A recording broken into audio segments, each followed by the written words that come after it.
Hi, everyone, and welcome to the closing keynote entitled The Digital Divide as a Racial Determinant of Health, How BDPA and STEM Advocacy is Saving Lives, with our featured speaker, Tim Butts. I'll give a brief introduction with Tim's bio.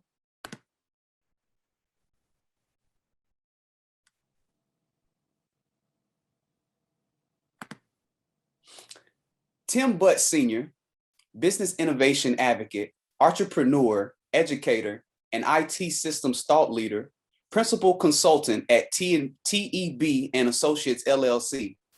He is a senior IT consultant, a former innovation advisor at the world-renowned Texas Medical Center Innovation Institute, where selected healthcare startups nurture ideas into business cohorts and then align the businesses with investors to spark disruptive innovation in healthcare. Tim manages TEB and Associates and empowers clients' businesses, engagement, system interoperability, and operations management performance. Timothy is a community-minded servant leader. He has served as a church deacon for over 25 years and as a previous regional chapter president of the NAACP. He got his start in telecom IT right out of high school and has had successful management experiences delivering EHR solutions at Mayo Clinic, population health at Texas Children's Hospital, business systems analysis at Eli Lilly, Elanco Animal Health, and CRM ERP solutions at Tyco, Glaxo, SmithKline, University of Pennsylvania, Wharton. Timothy is a faculty member at the University of Houston College of Technology. Tim loves to inspire through mentorship, and being a lifelong learner, he's working on his PhD at Trident University. He is dedicated to sharing ideas, knowledge, wisdom via mentorship, team focus, and client engagement. I have a personal relationship with Tim. He's a mentor of mine. We've talked about his long legacy that he has with BDPA, some things he was working on in terms of podcasts, and you'll probably hear, or maybe you'll hear a little bit about some work that he does with Team Mindshift. Welcome, Tim, and I'll pass it over to you for some opening remarks. Great. Thank you so much, Greg. Good morning, everyone. In this virtual world of ours, I'm literally chatting with a camera on my computer, and I'm taking the opportunity that technology provides to share with you, but also to talk with you, to engage with you this morning. I love the opportunity that BDPA creates for us to have these types of dialogues, and I really congratulate all of those that have spoken to you in this conference prior to my sharing with you today. I'm going to go extemporaneously today. I'm going to go off script because I'm led to do that, but I do have some pillar points that I'm going to be focusing on and letting those leverage the three legs of the message. Because of the opportunity and the whole mission of what our organization is, that really is going to be our conversation today. I really want to make this a conversation because your engagement, and really this is the biggest takeaway from what I'm going to share to you today. Your engagement in the vision of the future of technology is saving lives. Vision is saving lives. Current action is saving lives. And action without vision is lost.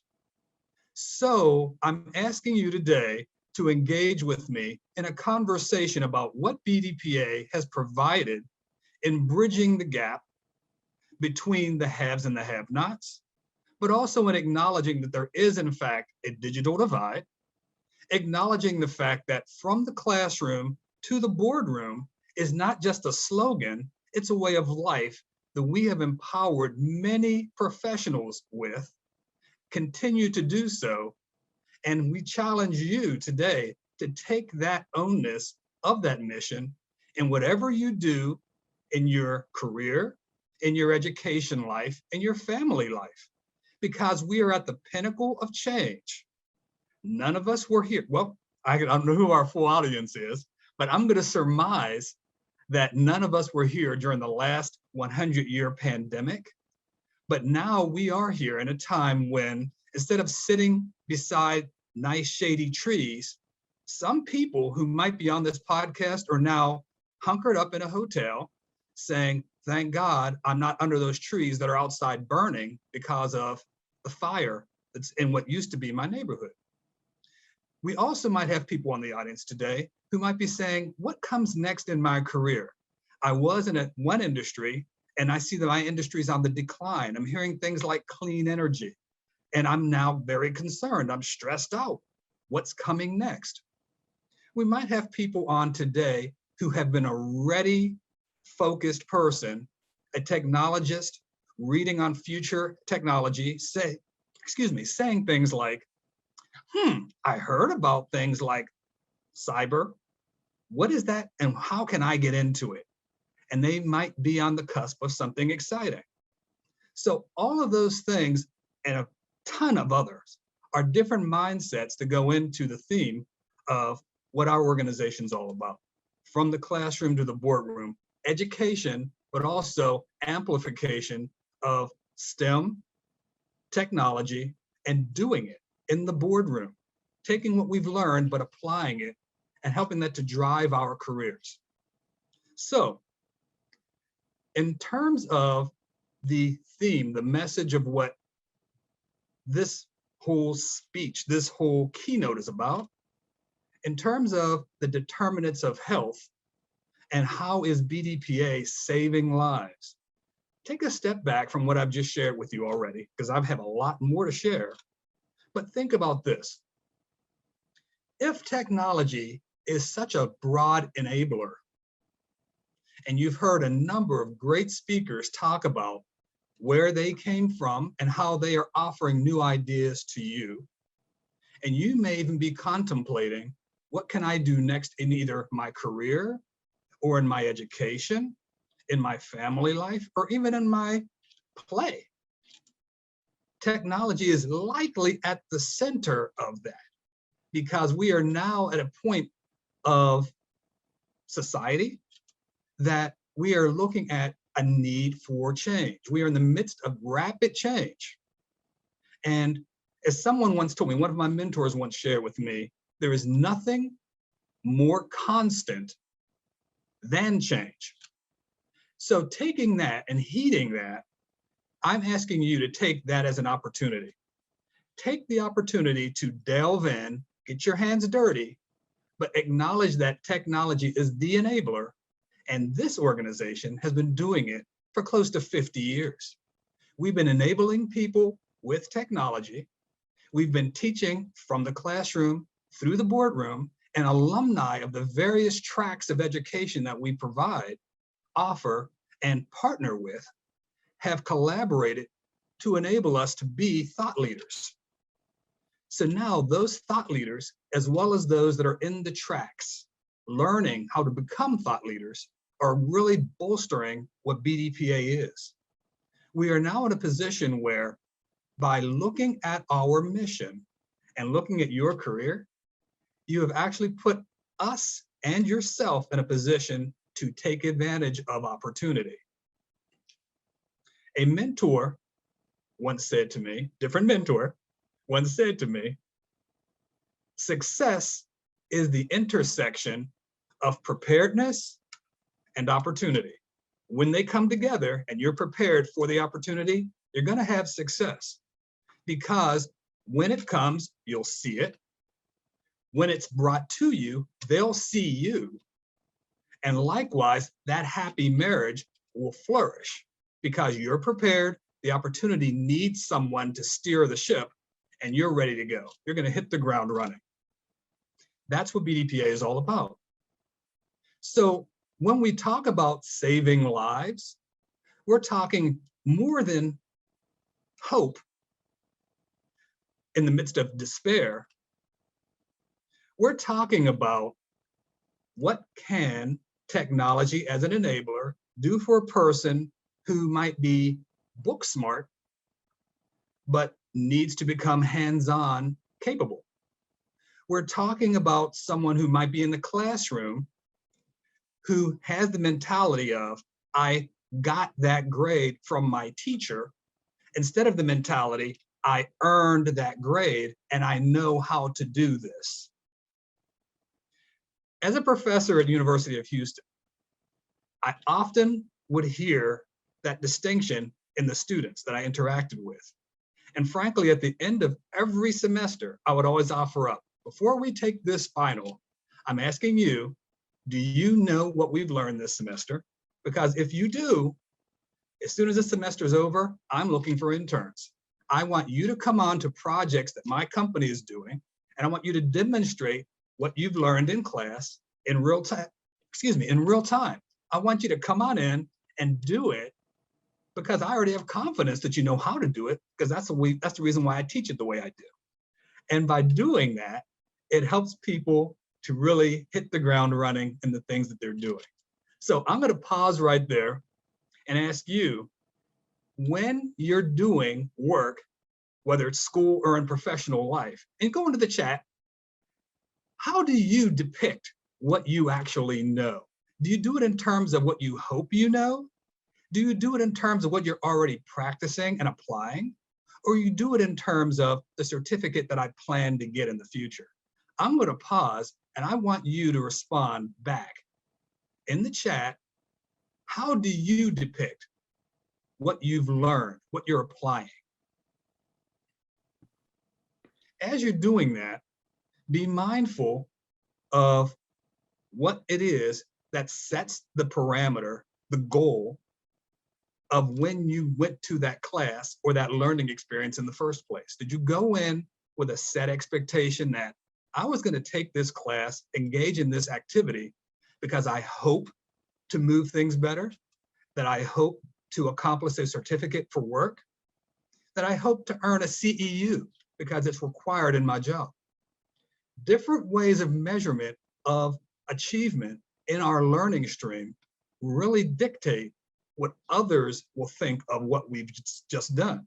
But I'm asking you, how do you incorporate the level of what you've aspired to and then say, I've achieved it? Because that's what BDPA is about. Again, look back at the mission statement, from the classroom to the boardroom. When you've learned it and can apply it, that's the true value add. Every day, we should be trying to add value. I always like to say, have I earned my lunch today? So I'm asking you and I'm challenging you with that. So I'm asking the moderator, if you want to jump in, what are some of the chats that are coming up? Is there any feedback that we can talk about right now in terms of the level set of how people perceive themselves when they're engaging in their education? Absolutely. I think that's a very good question, and it had me reflecting on some of my own experiences. But in the chat, we do have some responses. We have Mr. Carl Hill that says, being able to use the skills to affect future outcomes. We have Ace Debbie that says, there's usually evidence of your skill, forms and reports, etc., with the final being the accomplished goal, meeting or beating the metrics. Mr. Ray Gonzalez says, when the application of my knowledge has helped someone else by solving a problem or easing a process.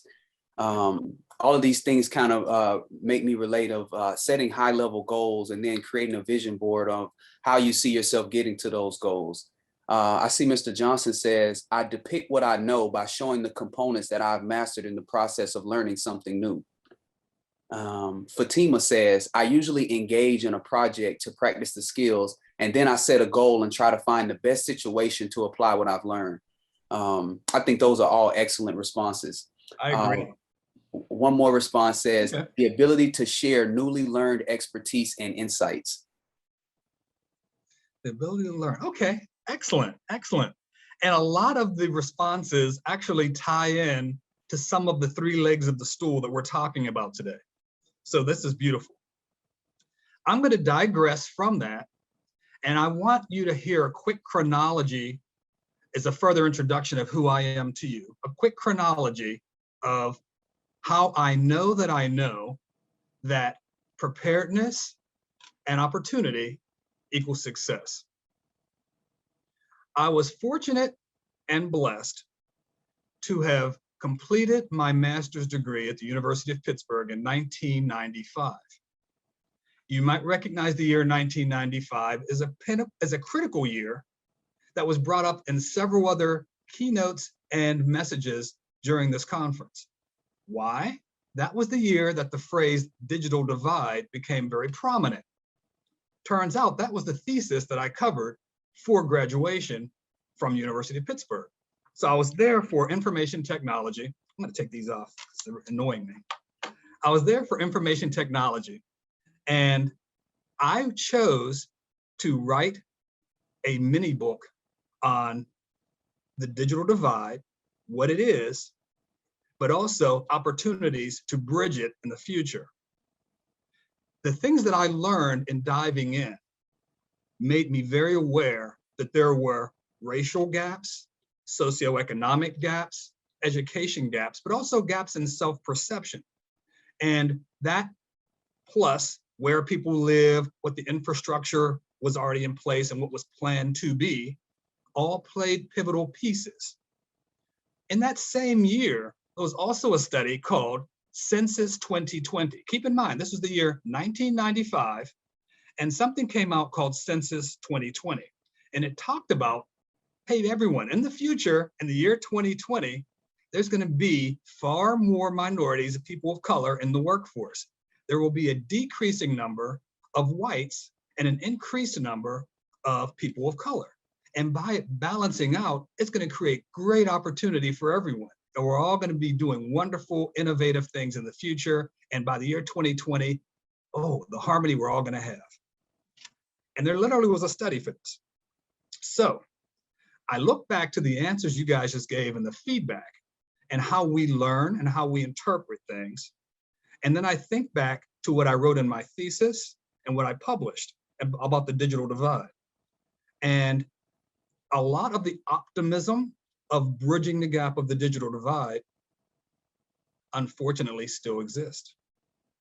Unfortunately, has gotten worse. Technology has bridged some of those gaps because more people are aware of how technology enables, how it builds hope. But on the flip side, in terms of it being actualized, it's not there yet. And that's where we're going to get into the socio-determinants of health and the socio-determinants of life. But back to 1995. Because of what I wrote, as I graduated, I used that as the cornerstone of my interviewing process. I really wanted to utilize something that one of my mentors taught me. Another mentor, you're going to hear that theme because mentors are very important. Another of my mentors shared with me, know who you are and market it. So when you go out for your interviews, let them know you've written about these things and share the details of what you know that you know. And that way they understand where you aspire to go. So as I went into my interviews, I interviewed with several companies, and an interesting thing happened as I talked about my aspiration not to pursue solely the business side of what I was getting my education or got my education for, but the information technology aspect and how it bridged the gaps between business, information technology, and healthcare, and how to help society. And I kept banging on that during my interviews. So in one of my interviews, and the people at Lilly are gonna love this, because this is really a love letter to you guys. I interviewed with Eli Lilly in 1995, and the person who interviewed me was so touched by how I approached the topic. She says, I'm gonna sponsor what you just said, and I'm gonna take it to the people reviewing all the different resumes. I'm gonna let them know, not just what he has on his resume, but he really gets it. And us being a healthcare company, a life science company, I think he would really add value, can learn a lot of things here. Whether he stays with us for a long time or not, I just think we're in sync. Her name was Christy Boxley. I don't know if Christy's on the line today. I reached out to her via LinkedIn. And remember, this is 1995. And she personally went to Lilly and talked to a bunch of different people, got me an on-site interview, flew me and my family over there. I got the job. Started as a systems analyst, and through that work and through the aspiration of what I was sharing, she helped to bridge some gaps for me. And I made sure that I maintained a professional decorum with her, but also asked her, can you introduce me to other people? I want to learn the network. So in moving from Pittsburgh to Indianapolis, Indiana, I then was diving into a new network, learning another culture, because in my time as a consultant, and I'll share this with you over our conversation today, I've learned that a lot of different states are almost like a different country. And as I've moved around this planet, I've learned that there are so many different cultures, but so many people aspire to the same thing, and that is to help society and to grow their own career, but also to grow life, to just be hopeful, to save lives. So in working at Eli Lilly, I learned so much. I met some of the people who've spoken with you during this conference early in their careers. And in that time, I also had an opportunity to work on a small project, but because I was the type of bigger thinker, I took a couple of risks and asked, can this small project be scaled out? And in asking that question, some people were like, no, no, no, stick to the game plan, stick to the scope of the project. But others said, well, what do you mean? And I elaborated and said, well, if I do things in just in time and I have education on what we're doing just in time, we actually could make this scalable, save a lot of money, and actually accelerate the project. Because I think you have me doing one of the departments for this rollout of hardware, software to replace what we're currently doing. But I would love to talk with the other project managers and see what they think. So they gave me the opportunity to do so, and I did it. And then they advertised it in the internal newspaper and said, one of the systems analysts, soon to be project manager, blase, blase, and here's the vision of what he has. And people bought into it. And when leadership saw that, the CEO came by my desk and he says, I understand you're doing a couple of things, and I want to see where that goes. He literally came to my desk. So in coming by my desk, it made me aware that the ideas were being heard, but also it really validated my ability to take risks. In taking those risks, I needed to be very calculated and make sure I was precise in what I was doing, right? But I also had teams with me. In sharing with the other project managers, I wasn't doing it in an adversarial way. We were doing it as collaborators. I kept emphasizing, anything we're gonna do, we're all gonna cross the finish line together. Lilly will win because we're all gonna move this forward. Is everyone in on this? And everyone said, yeah, great. So we all broke it out, did our project plans, et cetera. And we wound up getting a 3-year plan done in less than a year because everyone was getting it done together. We were able to run pilots, quickly accelerate, had the business analyst doing things with people in real time. I'd have them sit with people and say, here's what you're currently doing. Here's what you'll be doing when you come back to your desk after this training. So instead of waiting for a long workshop, we did it in just-in-time fashion. You do your work just in time, learn how to do it in something else, come back, have dual computers running for about a week, and then remove the old computer. And then you'd be able to do it. We accelerated the learning. Well, that came out in writing again. And it was funny, one of the board of directors this time came by my desk. They said, I understand you're doing some really accelerated learning. Well, I hate to be the one to tell you, but there's other organizations that really need that type of innovative thinking. And I'm on the board of directors for Lilly, but my real job is a scientist for Mayo Clinic. So he's on the board of directors at Lilly, but he saw the work and saw an opportunity. So he comes by and drops off this book and says, read up on this and then give me a call back. I still have the book. He gave me this book with his picture on the cover. Check this out. So Dr. Franklin Prendergast, Mayo Clinic, shares with me, here's what I do at Mayo Clinic. And we're developing something called electronic health records. And we really need to accelerate the development of that. This is in the mid-90s, right? So you now all know electronic health records. Back then they were thinking, what would this be like? And they wanted me to be the facilitator of driving that because I had demonstrated an ability to think big and be innovative on the fly. So that little opportunity turned into something huge. And shortly thereafter, I made a move to Mayo Clinic. I still embraced Lilly, left there, but went to Mayo and was able to really drive the development of EHRs. We then started selling off the different things that we were doing at Lilly and created a lot of different EHR companies because of what we were doing in an innovative fashion. Long story short, that's another place of saving lives. I look at myself just out of grad school, having some ideas, taking a couple of risks, but also having people who weren't mentoring, but were actually sponsoring me. There's a difference between mentoring and sponsoring. And I'm asking you to always know the difference between someone who says, I'm in your corner. Make sure you determine, are they a mentor where they're regularly giving you feedback, or are they a sponsor? And they're going to go bang on doors, not knock on doors, bang on doors and say, hey, this person gets it. I want you to let this person in because they have a value add to add. So I'm now going to turn it back to you. Do you know the difference between a mentor and a sponsor? Are you able to save lives and take things from just a hope aspect into something that raises them up to a different level on the hierarchy of needs? You all know about the Maslow hierarchy of needs. We're going to get into that too.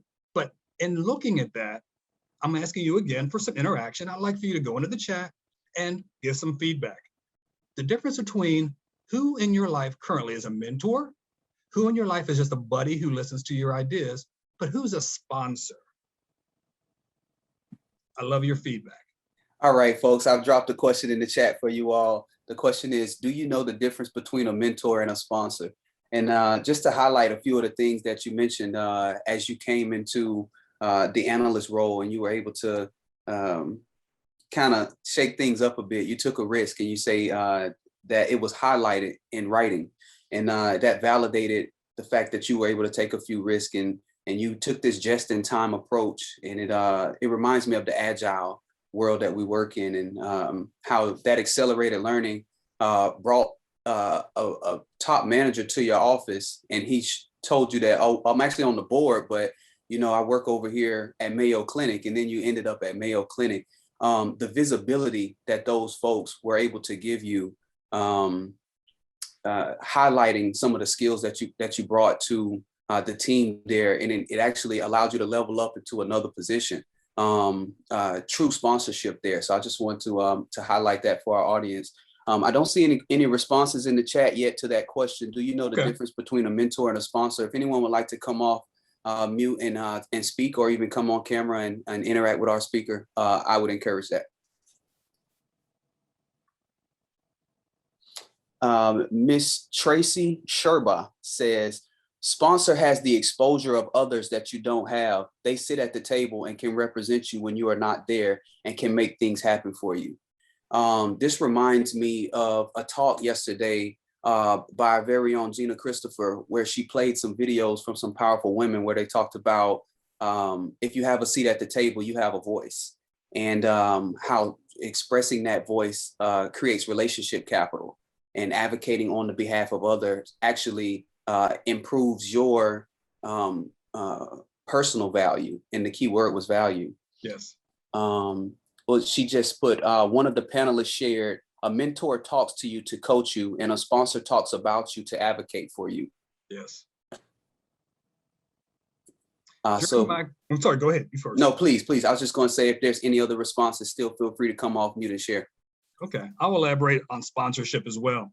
All right. During my career, there have been times where I have acted as an advisor to others, and because of what they heard me say and then saw me do, they've gone behind the scenes and they've been paid for things to grease the door, open it up for me, and then let me know after they've taken care of it, you have that carte blanche. It's already taken care of because I know you can do it.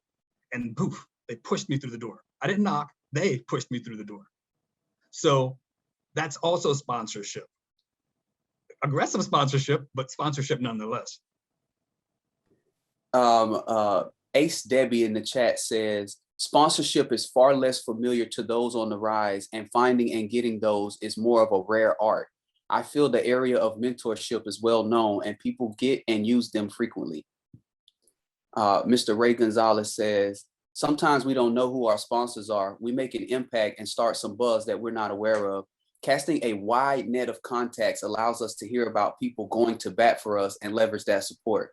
Carl Hill says, a flip. How are those on this conference mentoring and sponsoring others? So he flipped the question. I love it. So Carl actually asks one of the questions that's one of the legs of the stool of what we want to get out of this, right? And that is, you are all affiliated with BDPA. You are all affiliated with the mission of going from the classroom to the boardroom. If you're not already mentoring someone with what you know that you know, and helping someone else to come up a level, Are you really working toward the full value of our mission? I'm challenging you to work for the full value of our mission, because in doing so, you are then able to actualize the mission statement. Wow. Later in my career, because I had another sponsor who was also in BDPA, Wayne Hicks, dear departed Wayne Hicks, said to me, hey, Tim, one of the alignment organizations with BDPA is ITSMF. I want you to apply to the executive IT program for a 1-year plan so that you're mentored and sponsored by execs who are CEOs, CIOs in the Fortune 500. And then after a year, when you graduate, you'll come back, hit the ground running with whatever you're doing. He knew that I had just left an organization, started my own company, and said, I want you to raise your level by working shoulder to shoulder with CIOs and CEOs. So I went to the ITSMF, now a graduate of it, and started TEB and Associates, 2003. Still running that company, and I've done tremendous work with other organizations after starting it. Later on, he and I, as well as Dr. Fran McNeil and others, did the podcast, the original version of the podcast, Blog Talk Radio is what we called it, for BDPA. And we would have a regular series of people coming on to talk about mentorship and all those types of things. So it continues to churn, it continues to grow and accelerate. So any more feedback from the people who are talking about examples in their lives? Hi guys, this is Judy. Can you hear me? I can, Judy. You guys are wonderful and doing an awesome job, but I just wanted to share my experience. One, as a, when I was chapter president, you know, we all sat at the table together, learned from each other. And one of the things is that we got to learn was how to work with those who are not only C-suites, but those who are at the table. When one of the things that happened, I had a group of students, again, wanted to, you know, we bringing them in, develop them to do HSCC and IT showcase at the time. And I had met, her name was Denise from UBS. And Denise, I forgot her, the title, her name and everything. And I'm gonna reach out, I'm gonna have to find a way to reach out to her. But what she did was I said to her, I have these phenomenal students, they're from New York, and I would like to find a way to bring exposure to what UBS was doing. That was a way to connect with the corporation. She said, fine. The end result was she chartered a bus of students. We partnered with other chapters, New Jersey, Hartford, and there was, I think Rhode Island, but she partnered, and I also partnered with the Girl Scouts. She chartered them to come to UBS. It wasn't about seeing a company. It was about how you can foresee how technology is being used in a corporation. Now, you know, a lot of young people, when they're at the, you know, they go to school, they only see the, what's going on in front of them. They don't even see the behind the scene, the mainframes, the back end office and everything. These young people got to see how technology is being used. Continue forward, what she did was I told them about how I have some phenomenal students. Not only did she sponsor them, but she brought them in as intern every summer. And wow. These were high school students. And it wasn't that these were not high school students who was going to be pushing paper and pen. They were high school students who will actually be working with developers, okay? Adding value. Right. And so the other thing I did is I partnered with another bank in New York to do the same thing.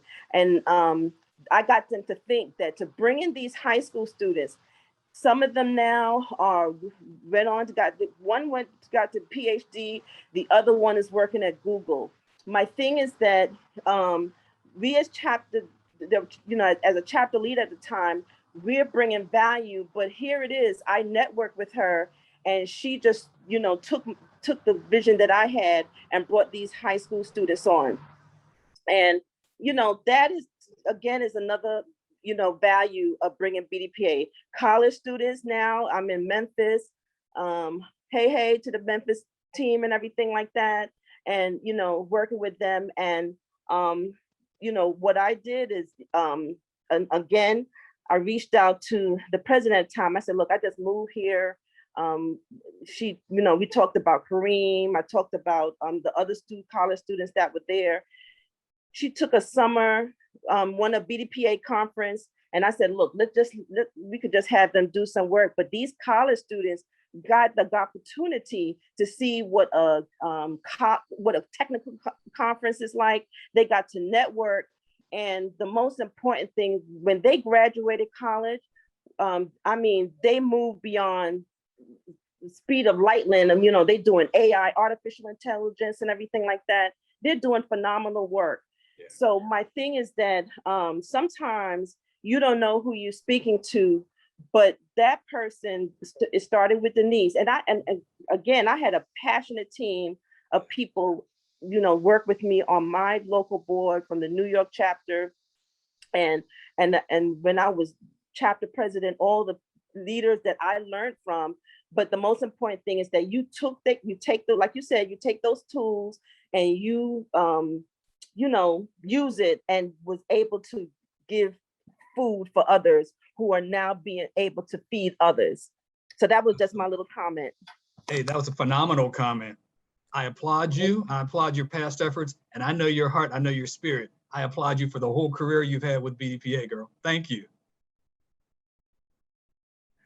You know what? In the spirit of that. Thank you. Absolutely.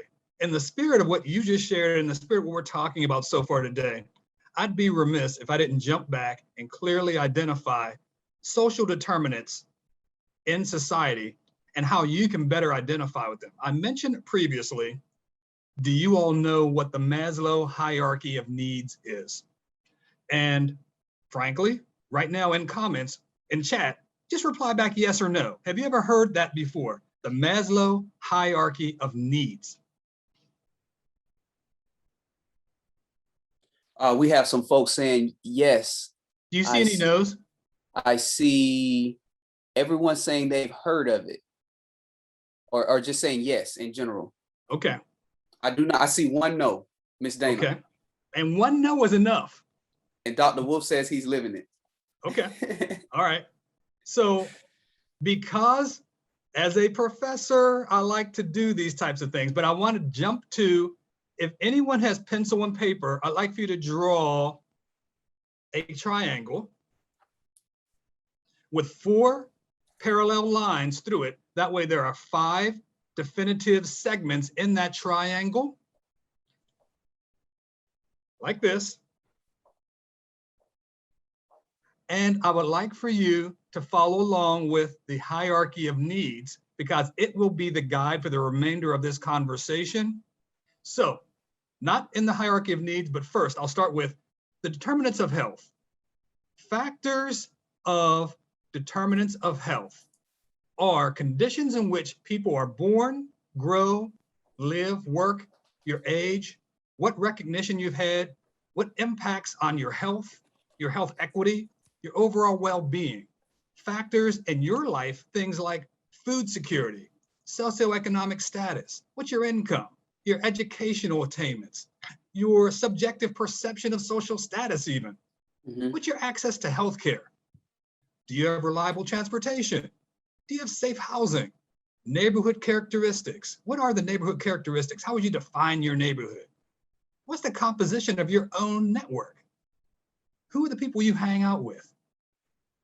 All of that makes up the socio-determinants and the racial determinants of your personal lifestyle. The things that I just gave you are the core. That in turn parallels with the core sub of the Maslow hierarchy of needs. So going back to that triangle I asked you to do, I'm going to ask you to follow along real quick as I describe that hierarchy. And I'm going to pull up my notes to myself, that way I get it just right.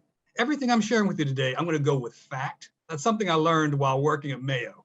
If you're ever going to present to people, only present fact. Don't do conjecture. Don't do hyperbole. Give them fact. That way they can stand on it.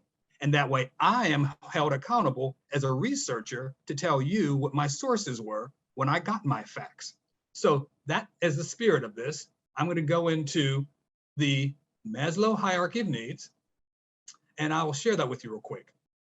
So at the bottom, the largest chunk, that's our psychological needs.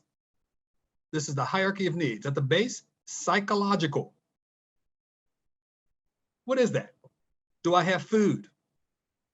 Do I have love? Do I have water? Do I have a place to lay my head? The next step up in your hierarchy of needs, your safety needs.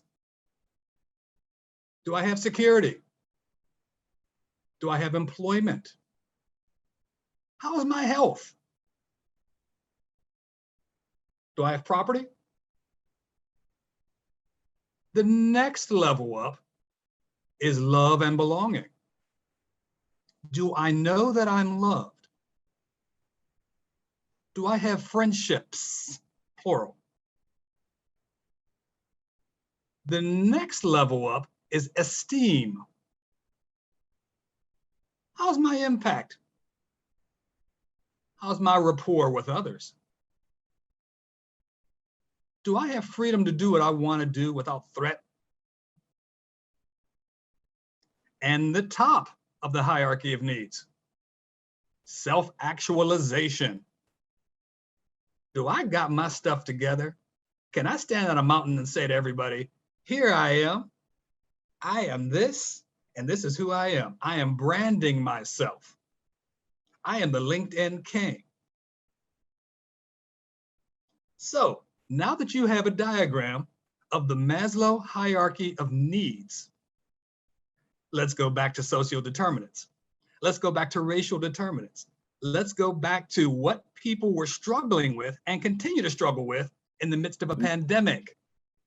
Ms. Dana says, can you slow down? Maybe could you just repeat the hierarchy? What do you need me to repeat? I'll just say maybe the hierarchy from Absolutely. bottom to top. Yeah, from bottom, psychological, physiological needs.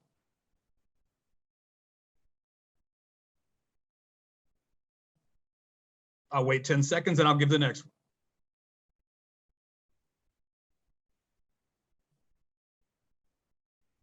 Safety, physiological, psychological, then safety.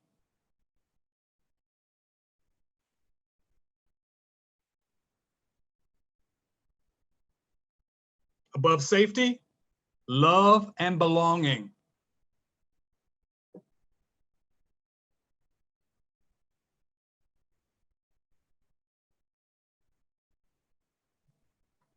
Above love and belonging, esteem.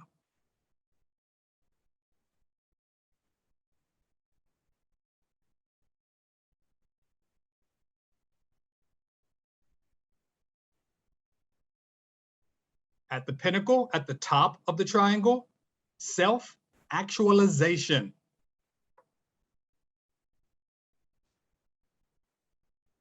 Self-actualization, the desire to be the most you can be. Remember that old commercial for the military? Be all that you can be? That's self-actualization that they were talking about. They were jumping all the other steps and challenging you to join the military and be all that you can be. Okay? So you have the 5 levels of the Maslow hierarchy of needs. On that same triangle, let's look at, in that same hierarchy of needs, some of the definitions of what we've seen during the pandemic and in our communities.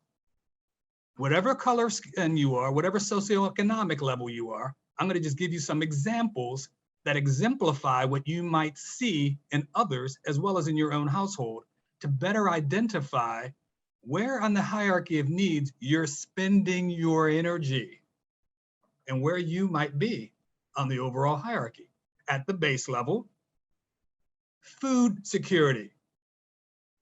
Do you know people who are wondering where their next food is going to come from? They are at survival mode. They are at the level of housing insecurity, food insecurity.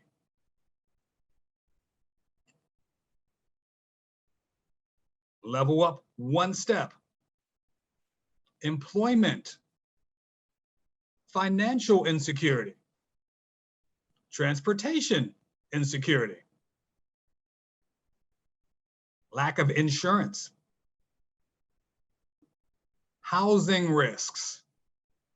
How am I going to pay the rent? So I've given you two levels of the hierarchy of needs with examples that are going on right now. You hear it in the news every day.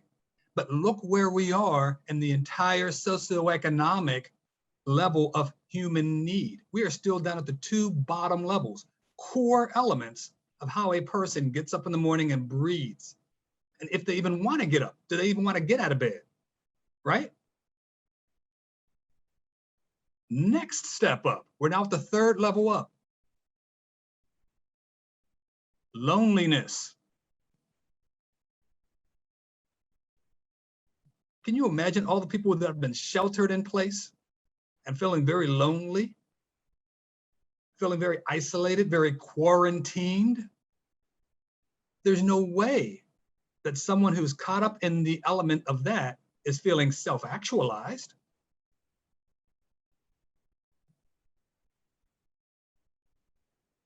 Next level up. Low socioeconomic status, discord at home, arguments when you walk in the door.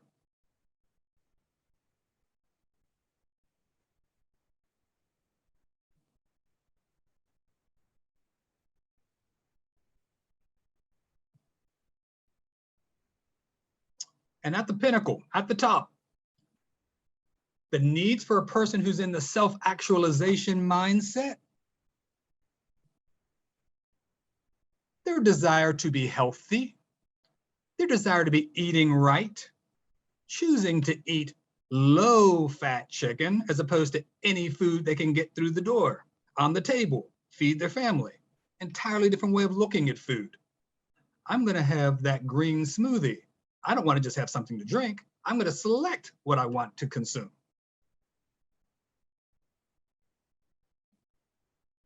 Do you see the difference? Do you see how it's playing out in front of you daily? So with all that in front of you, I'm going to pivot and back to, what does BDPA offer? We offer technology education, sponsorship, and mentorship, which is the catalyst for change and doability. Technology is the great enabler. Everything I've just shared with you can in fact be impacted by things that you see and hear about every day.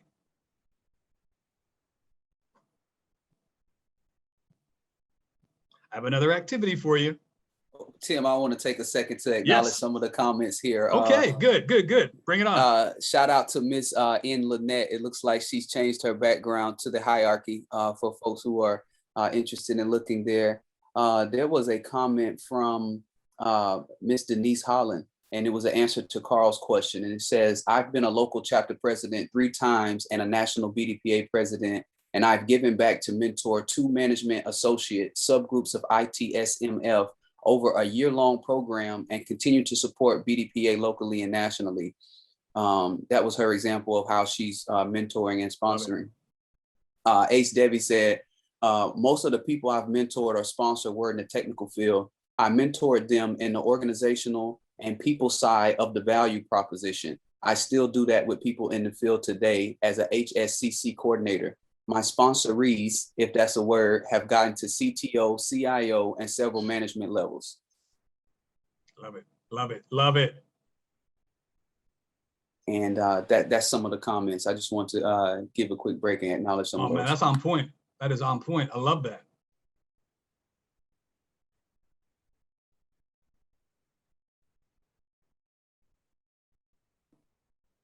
Okay, I'm going to get into another piece that supports what we're talking about. Still working with the three legs of our stool, and here's a task, here's an activity, because I love this interaction. I love us to be able to do accelerated learning. I learned this method, this Socratic method, both as a teacher in the university, but also in working with some of my colleagues over at Team Mindshift. You saw that Dr. Robert Joseph is my collaborator on this workshop, on this keynote today. He's unable to be with us, but the overall mindset of accelerated learning is what Team Mindshift does. Think about the name, Team Mindshift. They help you to shift your mind in an accelerated way.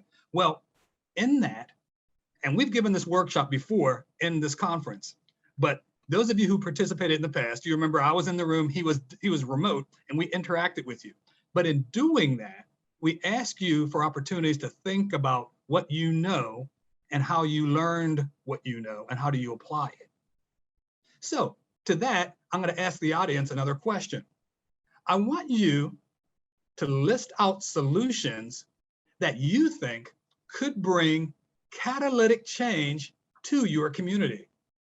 If there was something you could do with technology, or just in what you think you could do, don't even have to embrace it just with technology, but things that you think, just brainstorm, blue sky this. How could you enhance family values? How could you do things? If there was something that you could do to bring catalytic change, what would it be? Because remember, I've told you technology is a great enabler. Brainstorm, real quick, just dump out there. If I had one of those word clouds right now, we'll be shaping all these different words, but I want you to think, what could you do to affect your community? Go ahead. I think that's a very interesting question, you all. And the question is, what could you do to bring catalytic change to your community? Mr. Perry Carter says, publish BDPA today in every Black, Indigenous, and people of color newspaper in America. And there's a link for BDPA today there. I love it. I love it. Please Let's make that happen, out. Perry. Facts. Danielle Thomas says, create a neighborhood app to stay connected. Counter what that catalytic change looks like to me is one of the things that was mentioned was how Denise chartered the children over to see the behind the scenes technology, right? Yep. And Mr. Tim Brown in the opening ceremony, he had a very profound message. And one of the things that I took from it was being able to see what you want to be. If you want to be a computer engineer, being able to see computer engineers. If you want to be, Tim Coleman, my apologies. Thank you for that correction, Mr. Tim Coleman, with the wonderful message there. I see we have Miss Judy Lane with her hand up. Please, Miss Judy. Hi, I have to talk because I can't type, but two things. I think that we continue, I know chapter presidents always partner with high schools, partner with your local church, reach out to parents, whether they're BDPA, be at the table with NAACP and NAAUW with your fraternities and share with them. Everybody has a youth initiative, and make sure BDPA is at that table to share with them the initiatives of our BDPA products, such as the IT Showcase, HSCC. Now we got the data science program, and of course the mobile app. Those are ways that we can always do, and you can always start by doing it today, doing those things. And also I want to give a shout out to my girl, Denise Holland. Denise Holland continues to, not only was she a past national president, but like she said, she constantly, last year, I wasn't networking much, and I reach out to people like her, other past local chapter presidents, and I said, look, I got a bunch of chapters, they need some money, and I need to bring in some students. These are chapters that did not have sponsors tied to them, and they just open up their pocketbooks and say, here you are. So I have to give a special shout out to my girl, Denise Holland. All right, Denise. Thank you for sharing that, Ms. Judy. And there is a comment from Ms. Denise that says, providing education, support, hands-on training, and job opportunities leading to excellent career opportunities. Yes. Yes. Okay, so the group, you still got more? Yeah, there's more comments. Okay, Folks are bring it. enjoying this conversation. Love it. Mr. Carl Hill says, creating an ACE-aware, informed community and providing services to mitigate the trauma adverse childhood experiences is one way. Okay. Okay. And Denise says also partnering with organizations and offering internships. There's a question there from Ms. Misha Middleton that asks, could you create a slide that shows Maslow's hierarchy of needs in relation to the racial determinants and possibly share that after the keynote? Absolutely. I have one ready to go. Awesome. I'm actually, if you notice me looking away, I have two monitors around me. So I'm looking at my monitors and referring to facts that I've built with my team, and I'm sharing them with you. Like I said, I want to be fact-based. So I got that ready to go. All right, cool. Something I want to share. As you heard about the great opportunities I've had in my career, and as I love to give back, I've been involved with BDPA for over 20 years. I mean, I got back involved with that while at Lilly, back in Indiana. And since that time, I've lived in Indiana, I've lived in Minnesota, I've lived in Canada, I've lived all over the place, okay? But I've done different consulting with my consulting company and doing that. One of the things I was proud of while in Minnesota was myself, Betty Hutchins, and a team of leaders at Mayo Clinic created the Southern Minnesota chapter of BDPA. Yeah, I'm one of the founders of that because we saw the need, we saw the opportunity, and we also saw a racial disparity there in that community. The Hmong community, the Somali community, and all the other communities of color were there, very represented, but didn't have a pathway. So by doing that and building out that, you now have a group who has won championships at the BDPA conference a number of times. And I'm proud to take lots of pictures with them because I always feel like, oh, there goes my kid doing great things. Because while there, we built that chapter. I know how to build chapters. And I challenge all of you to go out and help build chapters. But do it with the same creativity you just did while doing this exercise. What can you do to create something? Blue sky it, be creative. But how can you take the message of BDPA out there and actualize it, right? We've talked about that Maslow hierarchy of needs, and we saw the gap between an idea where people were surviving. But when you think about people surviving and then moving up the ladder to achieving great things, that's a tremendous jump. Well, guess what? One of the people, because of the BDPA creation of that chapter in Minnesota, do you notice where the champion during the Olympics came from? Hmong, she's a Hmong heritage gymnastics champion from Minnesota, related to a family that was in the Southern Minnesota chapter of BDPA. Guess what? BDPA changed lives. Think about that. That's a lifestyle change, y'all. I'm not hearing any comments. Is there any comments to that comment? There is some comments. Dr. Wolf says St. Paul's in the house. Okay. And just a few additional comments in relation to a previous topic. But Jerome said, link businesses in the community to increase visibility to increasing cash flow in our community and the dollar turnover. Yes. Dr. Perry says, send every Black, Indigenous, and people of color television station in America content from BDPA's YouTube channel and Popular Technology TV. And he's linked some links there.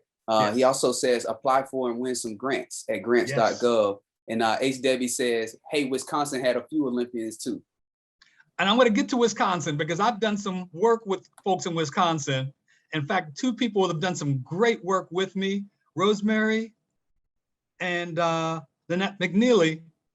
I'm going to call their names out later, but I applaud them for the work they've done and even help supporting some of the things we're doing today and talking about in this conversation, because it's that type of interaction. Yes, class, even though I am like in a different group, I'm still a regional VP, a national regional VP for BDPA. So I get out to different places and I participate and I help to engage. That's part of my role with BDPA. So as a national VP, I partner with people. This is all about collaboration. The things we can do together are far stronger than what we can do individually. Yeah, Wisconsin in the house. Wisconsin's kicking butt. Thank you, Northwestern Mutual, by the way, too. And Miller and Molson Coors. Shout out Molson Coors and Northwestern Mutual. We say H. Debbie says yes, go Rosemary and Lynette. And K. Martin says Minneapolis in the house too. Absolutely, absolutely. Real quick, while in Minnesota, I was the president of the NAACP. So I know, I traveled all over the state, making sure that our people were in play. And I knew the players, unfortunately, I knew the players who were up there having to fight when the whole tragedy occurred last summer. So think about that. I'm so glad that didn't happen on my watch as NAACP president, but I saw it and I felt it because that's where my hood was. So it's a small world, isn't it? Whew. Back to the three-legged stool. So we've covered how BDPA saves lives, changes lives, gives hope. We've talked about the hierarchy of needs. We've identified socioeconomic pieces and what are the socio-determinants of health, the racial determinants of health. What is health? What is healthcare? I've been in healthcare for over 25 years as an IT specialist consultant. So I've worked shoulder to shoulder with some great doctors at Mayo, Cleveland Clinic, Dignity Health. So Texas Children's Hospital, Texas Medical Center Innovation Institute. Speaking of which, in that role as an advisor to their incubator, physicians will come in with ideas and we would turn those ideas into million-dollar companies and go and help to find investors. So thank you, Mark Cuban, and thank you others who've come to the table and invested in some of the ideas that I've helped to go out there and pitch. So I know how to help you take your idea from infancy to maturity. And I'm a member of BDPA. So look in your own community for people to help support these things, guys. We are a community that can be very strong together. And as we make new partnerships, and I'm glad about the partnerships and alliances we're building, let's build together. Let's communicate because we are far stronger together than we are individually. So glad to hear about Nesby. So glad to hear about all the other things coming together. And frankly, if it wasn't for people who are acknowledging what I could do and me showing evidence of it, and them giving me the opportunity for that intersection, there's a lot of things that in my career would not have happened. So back to the script, because I know we're running short on time, but I also want to make sure this is all out there and you're able to share with me as well. Share with me as well. On that same note, yes. Mr. Tim, yes, sir. Perry Carter says leveraging public and private partnerships with small yes. businesses and HBCUs, for example, the Air Force and BDPA. Absolutely. Well, Perry, you're a champion of that, man. Perry, if I ever needed someone to get the ear of the Secretary of Defense, I would go to Perry Carter first to get it done. Shout out to Perry. Shout out to Perry. Absolutely. Yeah, when we think about how BDPA changes and saves lives, we are a force. We've been here for years. When people are talking about STEM now, they need to be looking over and saying, wow, look at what BDPA has done, how they continue to do it. And some of the people that have been doing it for a long time and through our proven track record, this is where we can go to talk and tap to knowledge leaders, not just thought leaders, knowledge leaders, because I know Perry, Judy, and others have done these things repeatedly. I've been an officer in a lot of different chapters of BDPA. Frankly, we're out there building them in HBCUs right now. We're building chapters, and that's what we have to do. In fact, I want to challenge any corporation that's on the line right now and listening in. I challenge you, think of something you could do in terms of grant and supporting people that have innovative ideas. I know of an initiative going on in Milwaukee, Wisconsin. There's a need for a grant. And I challenge you guys to be in touch and tell me how much can you give in support for that initiative? Because we have small business ready to go, proven track record. In fact, I'd even toss out Rosemary's and McNeely's name as people to contact because they can do it. They have a track record of doing it. But we need investment. We need sponsorship for these great ideas like we're talking about today. Shout out to Miss Anissa Lumpkin with the HBCU Collider program. Hey. I recently watched one of her tech talks hosted by Mr. Devin Jenkins with a lot of valuable information on that program as well. Absolutely. And Devin, shout out to you, man, because I know in working with you and working with Greg and others, working with Gina, hey, we are doing some really great things. And I love the fact that we're all building relationships with each other because we know we can lean on each other when it all comes down to brass tacks. So that's what it's all about. We know what we can do.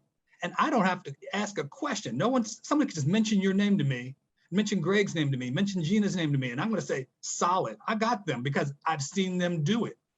I know we can do it. I know BDPA can do it. So boom, opportunities there. I'm ready to sponsor them. So that's what it's about. We are stronger together than apart. A forest of trees, even in the midst of a storm, some trees will fall, some trees will bend, but a lot of trees are going to be still standing when they're all together. The three-legged stool I've talked about, I just want to recap. We talked about opportunities to save lives. We've talked about identifying determinants, and we've talked about accelerating your learning. I'd like to go a little deeper into accelerating your learning so that as we leave this conversation, I know that I have given to you another tool in your toolkit to accelerate your learning, be more effective in your career, in your education, etc. I'm going to jump back to Team Mindshift because Robert's my collaborator on this as well.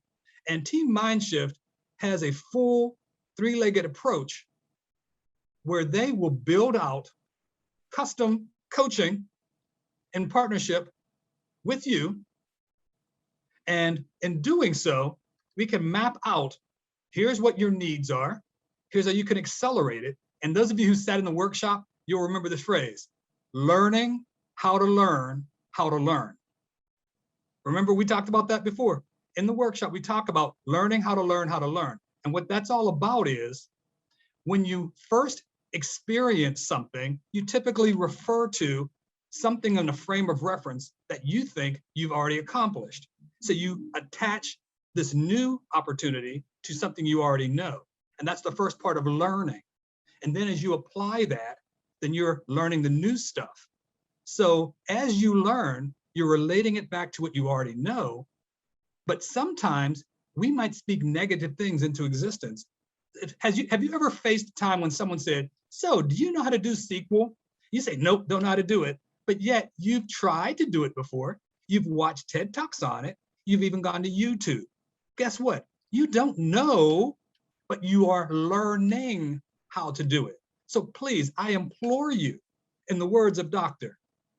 Robert Joseph, he likes to say, you might not know it all yet, but you are in the midst of learning it. So if someone asks you where you are in your learning curve, you are learning it. You are learning more about it. But never say, I don't know. Because remember, opportunity and presentation of what you know is what leads to success. You've got to present that you're already aware of it. It's already in your head. You're already working on it. Instead of, I don't know. Don't take yourself out of an equation. Put yourself into the equation. TEB and Associates, my company, is all about taking what you already do and helping you to fine-tune the process map of what you're doing to make it more efficient. Team Mindshift does the same thing, but they do it in a deeper way. Those guys are geniuses. And they take it in a way and they'll work with you, build it out. But these are all BDPA members. And I want you all to know how to use your community and interact. Look it up, teammindshift.com. Quick plug. Yes. Shout out to Tanya Kinsey over at Diversity.com for publishing an article for Team Mindshift in the July edition of their magazine. Hey, there we go. Black Entrepreneurship Journal, and where they talk about accelerated learning and why certifications are important in a post-pandemic work environment. Absolutely. Thank you so much for that.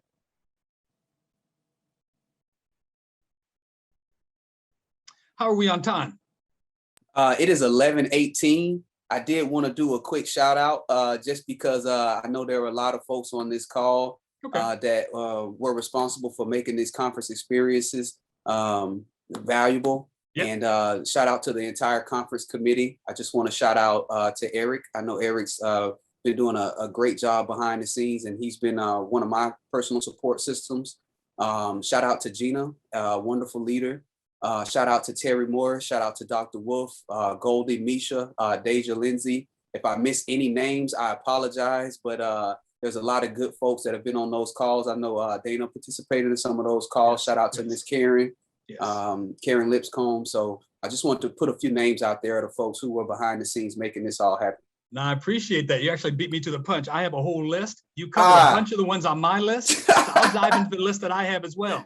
Hey, if they get a repeat, that's great. Yeah, okay, cool. I said Greg, I said Jason, I said Deja, I said Eric, I said Goldie, I said Nate, I said Gina, the whole podcast and the blog talk team and family.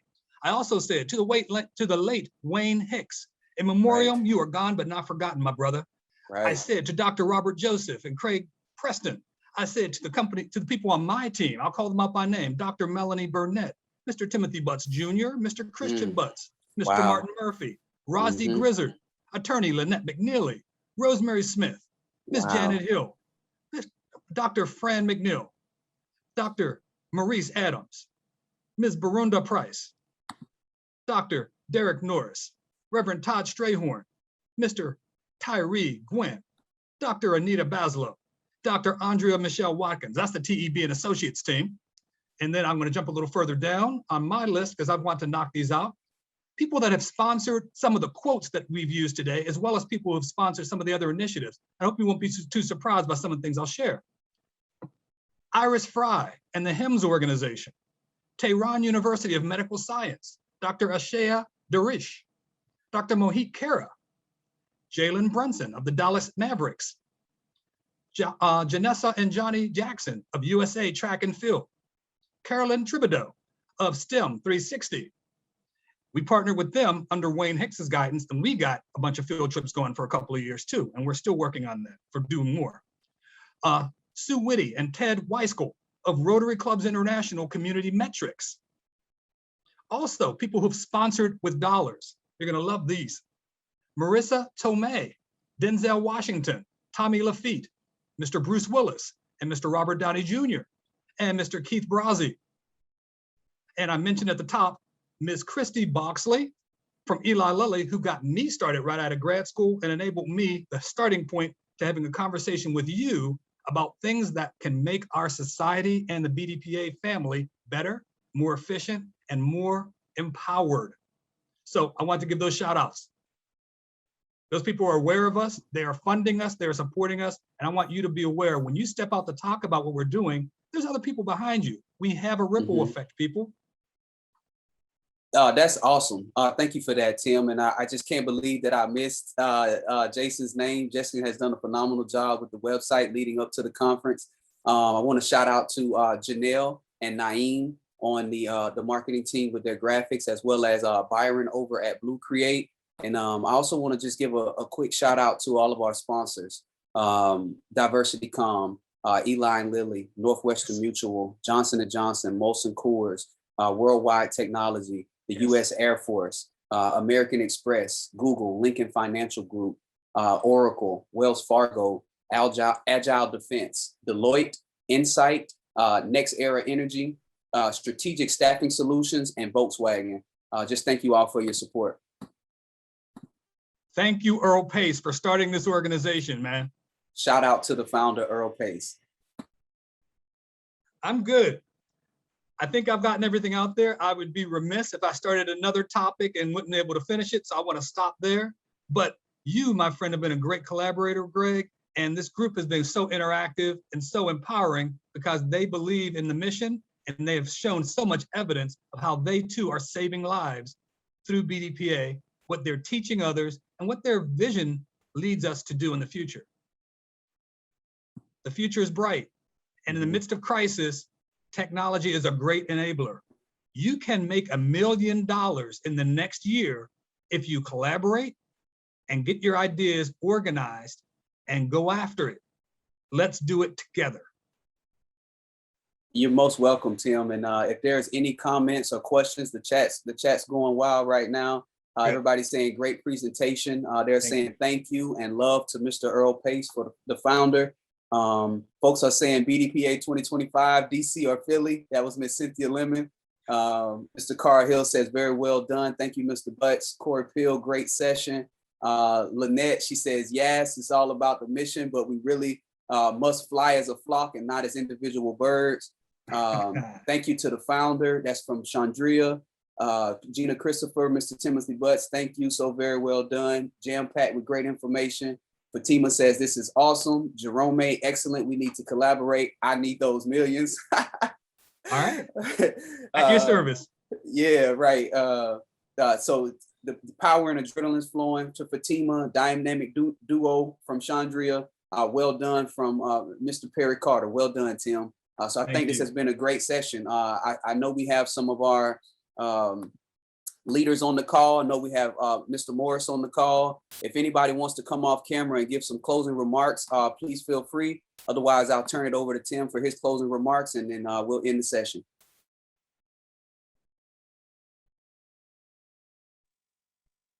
So I'll take silence as accept. Go ahead. I personally wanted to come off camera and just give a huge thank you to my dear friend, Terry Morris, and just how he has elevated this wonderful organization.